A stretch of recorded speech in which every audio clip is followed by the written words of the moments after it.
Imagine करो कि आप एक सुनसान सड़क से गुजर रहे हो और आपकी नज़र एक 12 साला बच्ची पर पड़ती है। वो दिखने में काफ़ी मासूम लग रही है, बाकी बच्चों की तरह ही लग रही है। पर क्या हो अगर मैं आपसे कहूँ कि ये वही बच्ची है जिसने जस्ट कुछ लम्हे पहले इतना हॉरिफाइंग एक्ट कमिट किया, इतना वहशियाना मर्डर किया कि जिसके बारे में जानकर आप अंदर से लरस जाओगे। हाँ, यही सच्चाई है इस 12 साला वलेरिया की, जिसने ना सिर्फ इस मर्डर को एक्सेप्ट किया बल्कि शी ऑल्सो ऑर्केस्ट्रेटेड इट।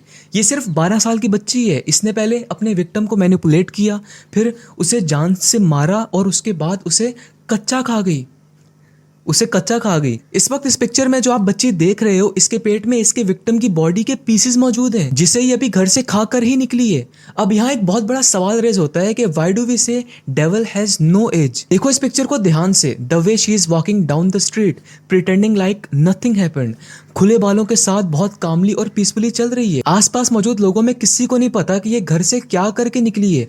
किसी को नहीं पता कि इतनी यंग एज में ये इतना इवल कदम उठा चुकी है। हम जब भी छोटे बच्चों को देखते हैं तो हम उनकी मासूमियत को एक्सपेक्ट करते हैं, बट वलेरिया के केस में that couldn't have been further from the truth. असल शॉकिंग बात ये नहीं है कि इतनी छोटी सी एज में इतना हीनियस क्राइम किया है इस लड़की ने। क्राइम कैसे किया, क्या क्या स्टेप्स लिए, दैट्स व्हाट एक्चुअली मैटर्स। वलेरिया का एक्ट हमारी हर उस स्टेटमेंट को चैलेंज करता है जिसमें हम बच्चों को मासूम और बेगुनाह कहते हैं। चलो let's dive into the details of this chilling course. 12 साला वलेरिया ने ये कदम अकेले तो नहीं उठाया, लेकिन वो इस पूरी प्लानिंग की मास्टरमाइंड थी। कुछ साल पहले वलेरिया की एक 21 साला लड़के से शादी हुई थी। वलेरिया ने अपने हस्बैंड को इतना ज्यादा मैनिपुलेट किया कि उसके साथ मिलकर इस मर्डर को सरअंजाम दिया। ये कोई बहुत सिंपल किलिंग नहीं थी। इस मर्डर की प्लानिंग ये पिछले एक हफ्ते से कर रहे थे। वलेरिया ने अपने हस्बैंड को कन्विंस किया अपने मालिक मकान को मारने को।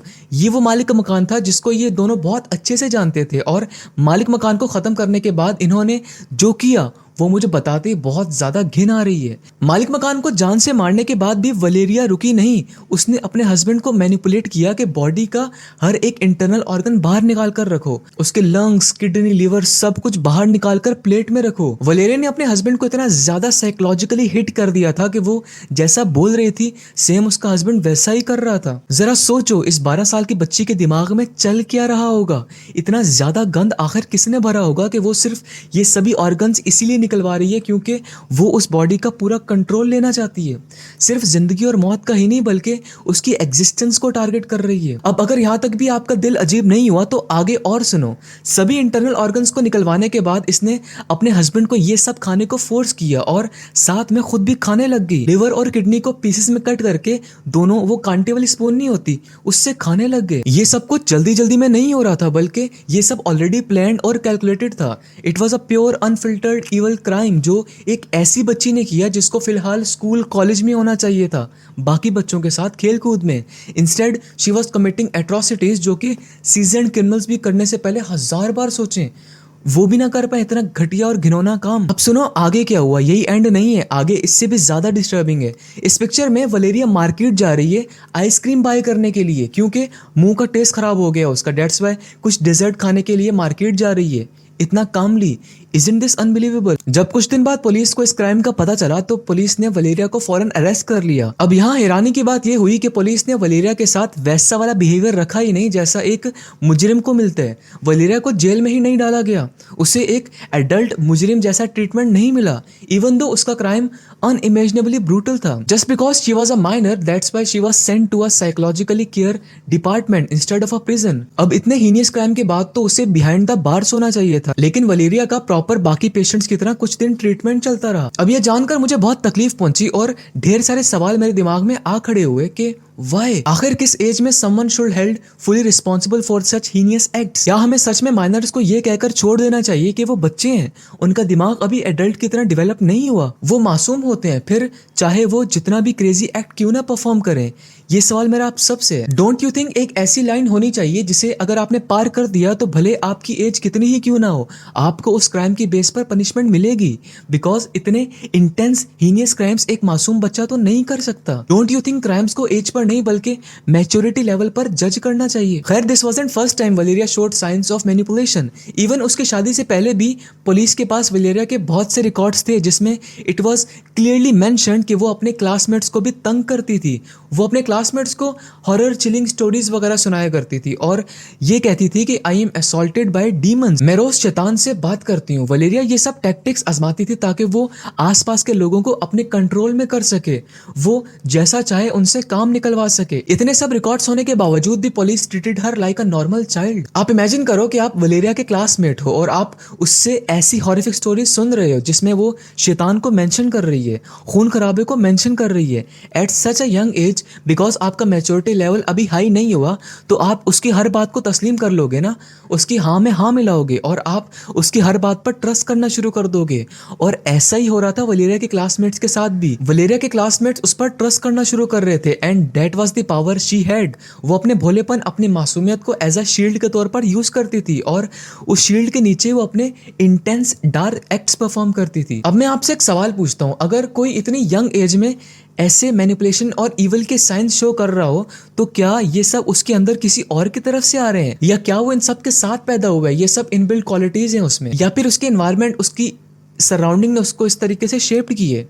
ये सवाल मेरा आप सबसे। अब जब मैं इस पोस्ट को पढ़ रहा था तो कमेंट्स में कुछ लोग आर्ग्यू कर रहे थे कि वलेरिया वाज ग्रूम्ड। आफ्टर ऑल वो एक 21 साल के लड़के से 12 साल की उम्र में शादी जो कर चुकी थी। ऐसा भी तो हो सकता है कि वलेरिया का हस्बैंड, क्योंकि एज में उससे डबल था, शायद वो अपने जोर की बेस पर वलेरिया को ये सब करने पर इन्फ्लुएंस करता था और उसी ने वलेरिया को ये सब एक्ट परफॉर्म करने में ग्रूम किया। चलो एक मिनट के लिए मान भी लेते हैं कि जो ये लोग वलेरिया को डिफेंड कर रहे हैं, स्टिल अगर ये सब बातें ट्रू भी हैं तो it does not excuse her behaviour. ये बहुत इजी है two point fingers at the husband, but let's not ignore the uncomfortable truth के माइनर्स भी खुद के दम पर ये सब क्राइम्स कर सकते हैं। दौर जदीद से लेकर अब तक हजारों केसेस ऐसे हैं जिनमें यंग बच्चों ने बिना बैड पेरेंटिंग और ग्रूमिंग के ऐसे एक्ट्स परफॉर्म किए हैं जिन्होंने पूरी दुनिया को शॉक में लाकर खड़ा कर दिए। तो क्या वलेरिया ग्रूम्ड थी या वो इनहेरेंटली इतनी यंग एज में ही ऐसे एक्ट्स परफॉर्म करने के लिए कैपेबल थी? May be both of the answers might be correct, but हमें इस बात को तस्लीम करना होगा कि sometimes age isn't the defining factor in determining someone's crime.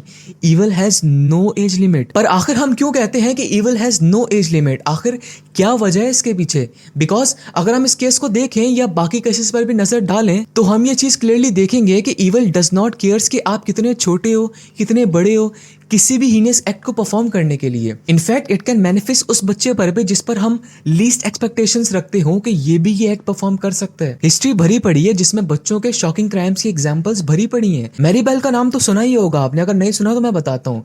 एक 11 साल की बच्ची जो एक फिक्शनल नॉवल से इंस्पायर होकर 2 यंग 12 साल के बच्चों को दर्जनों पेट में चाकू मार मार कर कत्ल कर देती है, क्योंकि वो एक नॉवल से इंस्पायर थी। उस नॉवल में भी कुछ ऐसा ही हुआ था। ऐसे केसेस हमें फोर्स करते हैं to think and reevaluate our assumptions about innocence। Innocence को एज से लिंक नहीं करना चाहिए। 12 साल का बच्चा भी शरीफ हो सकता है और 25 साल का नौजवान भी शरीफ हो सकता है। सेम इसी तरह 12 साल का बच्चा भी क्राइम कर सकता है और 25 साल का नौजवान भी क्राइम कर सकते हैं। इसीलिए evil should not be judged by age, it should be judged by innocence. मुझे सबसे ज्यादा जो चीज इस केस में अभी तक हॉन्ट कर रही है वो वलेरिया के एक्शंस हैं आफ्टर मर्डर। इतने बड़े क्राइम के बाद भी she walked like nothing happened. ना कोई विजिबल ट्रॉमा, ना कोई ब्रेकडाउन, ना कोई एंजाइटी, ना कोई डर, nothing, just a piece of calm while walking. It's crazy सच में। एक एडल्ट अगर ये एक्ट परफॉर्म करेगा तो वो अगले कुछ दिन एक एक्सट्रीम ट्रॉमा और गिल्ट एक्सपीरियंस करेगा, but Valeria didn't. She acted as if it was another day of her life. ये चीज मुझे बहुत ही अजीब सी सोच में मुब्तला कर रही है कि ऐसी क्या चीज है जो बच्चों को इतने हीनियस क्राइम करने पर फोर्स कर रही है, बिना ये सोचे समझे कि वो कितना भारी है, क्या क्या आउटकम्स आ सकते हैं उस क्राइम को परफॉर्म करने से। वो क्या चीज है जो बच्चों को ये सब सोचने से रोक रही है? मुझे सच में जानना है, क्या ये लैक ऑफ अंडरस्टैंडिंग है या फिर ये एक ऐसा साइन की तरफ हमें लेकर जा रहा है जो उससे भी बहुत ज्यादा डार्क है? कुछ साइकोलॉजिस्ट कहेंगे कि वलेरिया जैसे बच्चों के दिमाग ऐसे एक्शंस को कॉम्प्रिहेंड ही नहीं कर पाते, उनके दिमाग ये तस्लीम ही नहीं कर पाते कि इस एक्ट के साइड इफेक्ट्स कितने डेडली हो सकते हैं। वहीं कुछ साइकोलॉजिस्ट इस बात को भी तस्लीम करेंगे कि कुछ बच्चे, बेशक वो कितने ही छोटे बड़े क्यों ना हो, वो अपने एक्शंस को लेकर फुली अवेयर होते हैं। They just don't bloody care. I know video बहुत लंबी हो चुकी है, मैं जस्ट अभी अपने लास्ट रिमार्क्स दे रहा हूँ और हम क्या इस सबसे टेक अवे कर सकते हैं? जो भी मैं बोलूंगा सब दिल से बोलूंगा। सबसे पहले हमें यह मानना होगा कि इविल हैज नो एज। किसी भी एज से हमें जज नहीं कर लेना चाहिए कि कौन सा बच्चा कितना मासूम है। वलेरिया की स्टोरी एक चिलिंग रिमाइंडर है कि कोई भी हो, किसी भी एज ग्रुप से क्यों ना हो, he can be the capable of unthinkable. दूसरी बात, हमें अपनी रिस्पॉन्सिबिलिटीज को लेकर खुद से कुछ टफ क्वेश्चंस पूछने ही होंगे। क्या minors be treated the same as adults when they commit horrific crimes? आखिर कौन सी एज बार है जिसमें हम इस बात को एक्सेप्ट कर लें कि यहाँ से आगे बच्चे की इनोसेंस खत्म हो जाती है और फिर हम उसको एडल्ट की तरह ट्रीट करना शुरू कर दें? ये कुछ मेरे क्वेश्चंस हैं जो तकरीबन सभी लोग आंसर करने को स्ट्रगल कर रहे होंगे, लेकिन स्टिल सोचना जरूर मुझे जवाब चाहिए अपने इन सब क्वेश्चंस के। Okay bye.